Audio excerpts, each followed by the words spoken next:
Assalamu alaikum wa rahmatullahi ta'ala wa barakatuh. Nous allons lire Surat Al-Kahf. Louange à Allah qui a fait descendre sur son serviteur le livre et n'y a point introduit de tortuosité. D'une parfaite droiture pour avertir d'une sévère punition venant de sa part et pour annoncer aux croyants qui font de bonnes œuvres qu'il y aura pour eux une belle récompense, où ils demeureront éternellement. Et pour avertir ceux qui disent « Allah s'est attribué un enfant », ni eux ni leurs ancêtres n'en savent rien. Quelle monstrueuse parole que celle qui sort de leur bouche. Ce qu'ils disent n'est que mensonge. Tu vas peut-être te consumer de chagrin, parce qu'ils se détournent de toi et ne croient pas en ce discours. Nous avons placé ce qu'il y a sur la terre pour l'embellir, afin d'éprouver qui d'entre eux sont les meilleurs dans leurs actions. Puis, nous allons sûrement transformer sa surface en un sol aride. Penses-tu que les gens de la caverne et des Raqim ont constitué une chose extraordinaire d'entre nos prodiges? Quand les jeunes gens se furent réfugiés dans la caverne, ils dirent « Ô notre Seigneur, donne-nous de ta part une miséricorde et assure-nous la droiture dans tout ce qui nous concerne. » Alors, nous avons assourdi leurs oreilles dans la caverne pendant de nombreuses années. Ensuite, nous les avons ressuscités, afin de savoir lequel des deux groupes saurait le mieux calculer la durée exacte de leur séjour. Nous allons te raconter leur récit en toute vérité. Ce sont des jeunes gens qui croyaient en leur Seigneur, et nous leur avons accordé les plus grands moyens de se diriger. Nous avons fortifié leur cœur lorsqu'ils s'étaient élevés pour dire « Notre Seigneur est le Seigneur des cieux et de la terre. Jamais nous n'invoquerons de divinité en dehors de lui, sans quoi nous transgresserions dans nos paroles. » Voilà que nos concitoyens ont adopté en dehors de lui des divinités. Que n'apporte-t-il sur elles une preuve évidente? Quel pire injuste, donc, que celui qui invente un mensonge contre Allah. Et quand vous vous serez séparés d'eux et de ce qu'ils adorent en dehors d'Allah, réfugiez-vous donc dans la caverne. Votre Seigneur répandra de sa miséricorde sur vous et disposera pour vous un adoucissement à votre sort. Tu aurais vu le soleil, quand il se lève, s'écarter de leur caverne vers la droite, et quand il se couche, passer à leur gauche, tandis qu'eux-mêmes sont là, dans une partie spacieuse. Cela est une des merveilles d'Allah. Celui qu'Allah guide, c'est lui le bien guidé. Et quiconque il égare, tu ne trouveras alors pour lui aucun allié pour le mettre sur la bonne voie. Et tu les aurais crus éveillés, alors qu'ils dorment, et nous les tournons sur le côté droit et sur le côté gauche, tandis que leur chien est à l'entrée, pattes étendues. Si tu les avais aperçus, certes, tu leur aurais tourné le dos en fuyant, et tu aurais été assurément rempli d'effroi devant eux. Et c'est ainsi que nous les ressuscitâmes, afin qu'ils s'interrogent entre eux. L'un parmi eux dit « Combien de temps avez-vous demeuré là ?» Ils dirent « Nous avons demeuré un jour ou une partie d'un jour. » D'autres dirent « Votre Seigneur sait mieux combien de temps vous y avez demeuré. Envoyez donc l'un de vous à la ville avec votre argent que voici, pour qu'il voie quel aliment est le plus pur et qu'il vous en apporte de quoi vous nourrir. Qu'il agisse avec tact et qu'il ne donne l'éveil à personne sur vous. Si jamais ils vous attrapent, ils vous lapideront, ou vous feront retourner à leur religion, et vous ne réussirez alors plus jamais. Et c'est ainsi que nous fîmes qu'ils furent découverts, afin qu'ils sachent que la promesse d'Allah est vérité, et qu'il n'y ait point de doute au sujet de l'heure. Aussi se disputèrent-ils à leur sujet, et déclarèrent-ils « Construisez sur eux un édifice, leur Seigneur les connaît mieux. » Mais ceux qui l'emportèrent dirent « Élevons sur eux un sanctuaire. »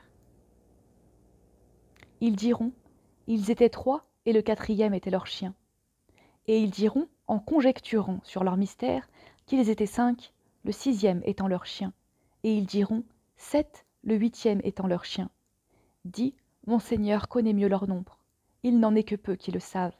Ne discute à leur sujet que d'une façon apparente, et ne consulte personne en ce qui les concerne.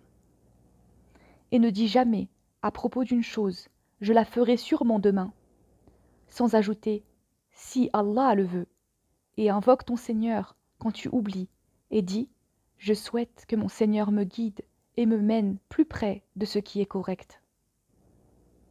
Or ils demeurèrent dans leur caverne 300 ans, et en ajoutèrent 9. Dis, Allah sait mieux combien de temps ils demeurèrent là.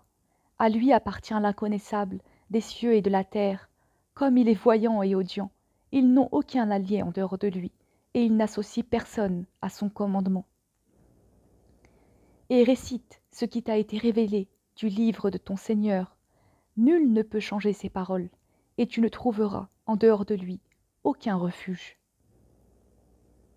Fais preuve de patience avec ceux qui invoquent leur Seigneur, matin et soir, désirant sa face, et que tes yeux ne se détachent point d'eux, en cherchant le brillant de la vie sur terre, et n'obéis pas à celui dont nous avons rendu le cœur inattentif à notre rappel, qui poursuit sa passion, et dont le comportement est tout outrancier.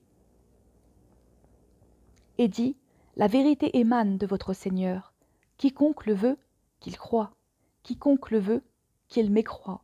Nous avons préparé pour les injustes un feu dont les flammes les cernent, et s'ils implorent à boire, on les abreuvera d'une eau, comme du métal fondu brûlant les visages. Quelle mauvaise boisson, et quelle détestable demeure. Ceux qui croient et font de bonnes œuvres, vraiment, nous ne laissons pas perdre la récompense de celui qui fait le bien. Voilà ceux qui auront les jardins du séjour sous lesquels coulent les ruisseaux. Ils y seront parés de bracelets d'or et se vêtiront d'habits verts, de soie fine et de brocart, accoudés sur des divans. Quelle bonne récompense et quelle belle demeure! Donne-leur l'exemple de 2 hommes. À l'un d'eux, nous avons assigné 2 jardins de vignes que nous avons entourés de palmiers, et nous avons mis entre les 2 jardins des champs cultivés. Les 2 jardins produisaient leur récolte sans jamais manquer, et nous avons fait jaillir entre eux un ruisseau. Et il avait des fruits, et dit alors à son compagnon avec qui il conversait, « Je possède plus de biens que toi, et je suis plus puissant que toi, grâce à mon clan. » Il entra dans son jardin, coupable envers lui-même. Il dit, « Je ne pense pas que ceci puisse jamais périr, et je ne pense pas que l'heure viendra. Et si on me ramène vers mon Seigneur, je trouverai certes meilleur lieu de retour que ce jardin. » Son compagnon lui dit, tout en conversant avec lui, « Serais-tu mécréant envers celui qui t'a créé de terre, puis de sperme, et enfin t'a façonné en homme? Quant à moi, c'est Allah qui est mon Seigneur, et je n'associe personne à mon Seigneur. En entrant dans ton jardin, que ne dis-tu? Telle est la volonté d'Allah. Il n'y a de puissance que par Allah. Si tu me vois, moins pourvu que toi, en bien et en enfant, il se peut que mon Seigneur, bientôt, me donne quelque chose de meilleur que ton jardin, qu'il envoie du ciel quelque calamité et que son sol devienne glissant, ou que son eau tarisse de sorte que tu ne puisses plus la retrouver. » Et sa récolte fut détruite, et il se mit alors à se tordre les 2 mains, à cause de ce qu'il y avait dépensé, cependant que ses treilles étaient complètement ravagées, et il disait, « Que je souhaite n'avoir associé personne à mon Seigneur. » Il n'eut aucun groupe de gens pour le secourir contre Allah, et il ne put se secourir lui-même. En l'occurrence, la souveraine protection appartient à Allah, le vrai. Il accorde la meilleure récompense et le meilleur résultat. Et propose-leur l'exemple de la vie d'ici-bas. Elle est semblable à une eau que nous faisons descendre du ciel. La végétation de la terre se mélange à elle, puis elle devient de l'herbe desséchée que les vents dispersent. Allah est certes puissant en toutes choses. Les biens et les enfants sont l'ornement de la vie de ce monde. Cependant, les bonnes œuvres qui persistent ont auprès de ton Seigneur une meilleure récompense et une belle espérance. Le jour où nous ferons marcher les montagnes et où tu verras la terre nivelée et nous les rassemblerons sans en omettre un seul. Et ils seront présentés en rang devant ton Seigneur. Vous voilà venus à nous, comme nous vous avons créés la première fois. Pourtant, vous prétendiez que nous ne remplirions pas nos promesses. Et on déposera le livre. Alors tu verras les criminels, effrayés à cause de ce qu'il y a dedans, dire « Malheur à nous ! Qu'a donc ce livre à nos maîtres de mentionner ni péché véniel, ni péché capital ?» Et ils trouveront devant eux tout ce qu'ils ont œuvré, et ton Seigneur ne fait du tort à personne.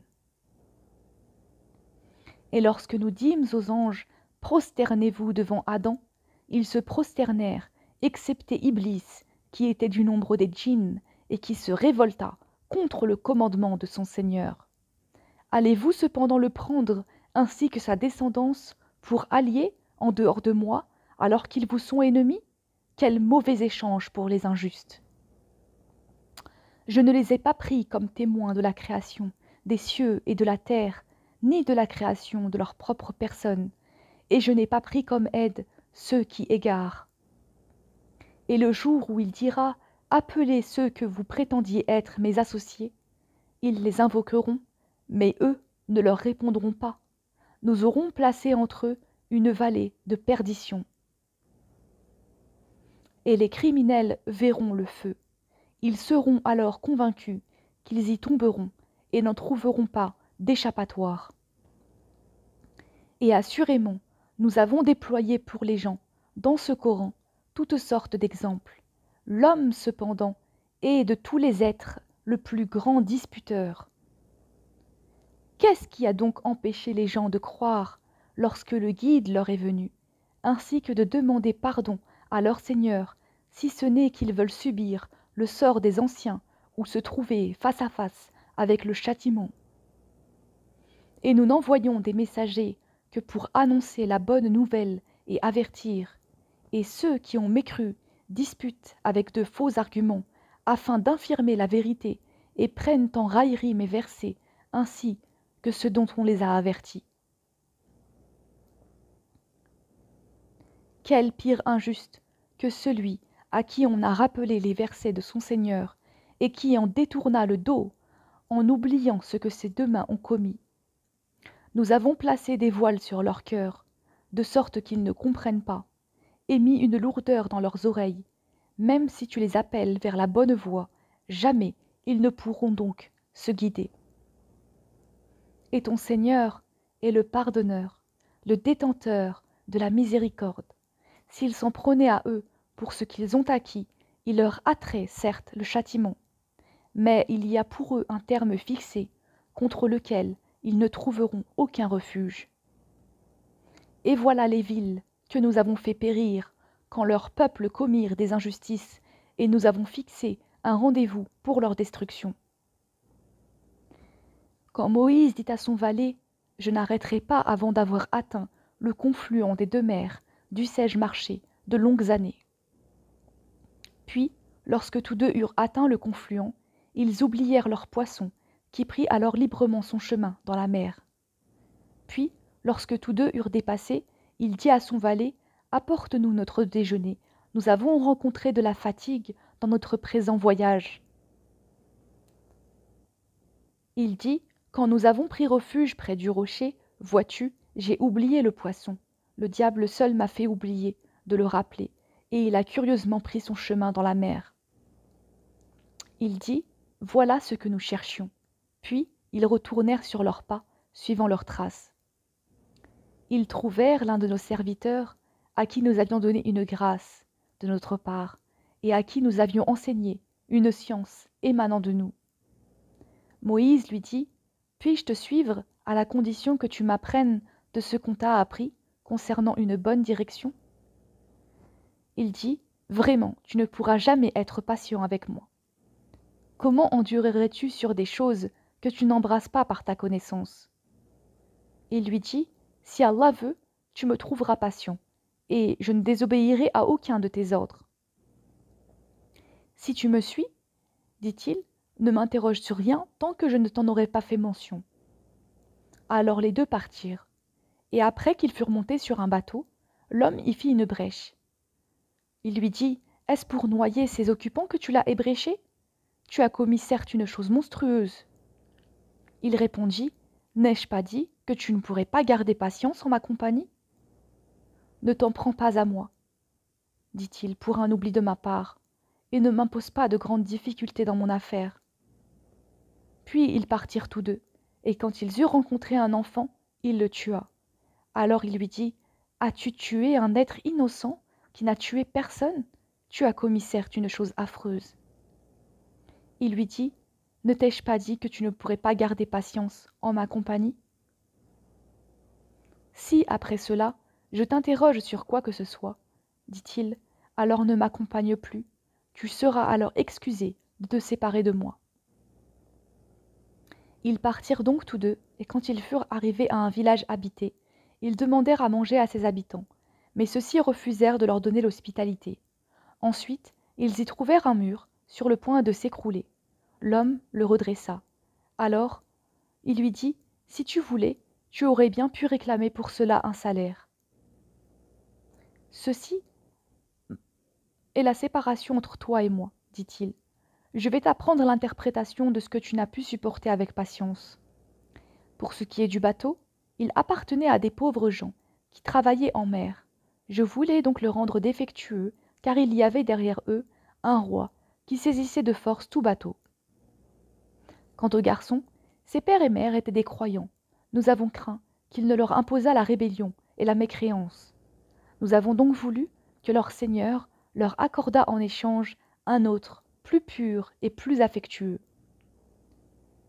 Et quant au mur, il appartenait à 2 garçons orphelins de la ville, et il y avait dessous un trésor à eux, et leur père était un homme vertueux. Ton Seigneur a donc voulu que tous 2 atteignent leur maturité et qu'ils extraient leur trésor par une miséricorde de ton Seigneur. Je ne l'ai d'ailleurs pas fait de mon propre chef. Voilà l'interprétation de ce que tu n'as pas pu endurer avec patience. Et il t'interroge sur Dhul Qarnayn. Dis, je vais vous en citer quelques faits mémorables. Vraiment, nous avons affermi sa puissance sur terre et nous lui avons donné libre voie à toute chose. Il suivit donc une voie. Et quand il eut atteint le couchant, il trouva que le soleil se couchait dans une source boueuse, et auprès d'elle, il trouva une peuplade. Nous dîmes, ô Dhul Qarnayn, ou tu les châties, ou tu uses de bienveillance à leur égard. Il dit, quant à celui qui est injuste, nous le châtierons. Ensuite, il sera ramené vers son Seigneur, qui le punira d'un châtiment terrible. Et quant à celui qui croit et fait de bonnes œuvres, il aura en retour la plus belle récompense, et nous lui donnerons des ordres faciles à exécuter. Puis il suivit une voie. Et quand il eut atteint le levant, il trouva que le soleil se levait sur une peuplade à laquelle nous n'avions pas donné de voile pour s'en protéger. Il en fut ainsi, et nous embrassons de notre science ce qu'il détenait. Puis il suivit une voie. Et quand il eut atteint un endroit situé entre les 2 barrières, il trouva derrière elle une peuplade qui ne comprenait presque aucun langage. Ils dirent, ô Dhul Qarnayn, les Yajouj et les Majouj commettent du désordre sur terre. Est-ce que nous pourrons t'accorder un tribut pour construire une barrière entre eux et nous? Il dit, ce que mon Seigneur m'a conféré vaut mieux. Aidez-moi donc avec votre force, et je construirai un remblai entre vous et eux. Apportez-moi des blocs de fer. Puis, lorsqu'il en eut comblé l'espace entre les 2 montagnes, il dit, soufflez. Puis, lorsqu'il eut rendu une fournaise, il dit, apportez-moi du cuivre fondu, que je le déverse dessus. Ainsi, il ne put guère l'escalader, ni l'ébrécher non plus. Et il dit, c'est une miséricorde de la part de mon Seigneur, mais lorsque la promesse de mon Seigneur viendra, il le nivellera, et la promesse de mon Seigneur est vérité. Nous les laisserons ce jour-là déferler comme les flots les uns sur les autres, et on soufflera dans la trompe, et nous les rassemblerons tous. Et ce jour-là, nous présenterons de près l'enfer aux mécréants, dont les yeux étaient couverts d'un voile qui les empêchait de penser à moi, et ils ne pouvaient rien entendre non plus. Ceux qui ont mécru comptent-ils donc pouvoir prendre pour alliés mes serviteurs en dehors de moi, nous avons préparé l'enfer comme résidence pour les mécréants. Dis, voulez-vous que nous vous apprenions lesquels sont les plus grands perdants en œuvre? Ceux dont l'effort dans la vie présente s'est égaré alors qu'ils s'imaginent faire le bien. Ceux-là qui ont nié les signes de leur Seigneur ainsi que sa rencontre, leurs actions sont donc vaines, nous ne leur assignerons pas de poids au jour de la résurrection. C'est que leur rétribution sera l'enfer pour avoir mécru et pris en raillerie mes signes et mes messagers. Ceux qui croient et font de bonnes œuvres auront pour résidence les jardins du Firdaus, où ils demeureront éternellement, sans désirer aucun changement. Dis, si la mer était une encre pour écrire les paroles de mon Seigneur, certes la mer s'épuiserait avant que ne soient épuisées les paroles de mon Seigneur, quand même nous lui apporterions son équivalent comme renfort. Dis, je suis en fait un être humain comme vous, il m'a été révélé que votre Dieu est un Dieu unique. Quiconque donc espère rencontrer son Seigneur, qu'il fasse de bonnes actions et qu'il n'associe dans son adoration aucun autre à son Seigneur.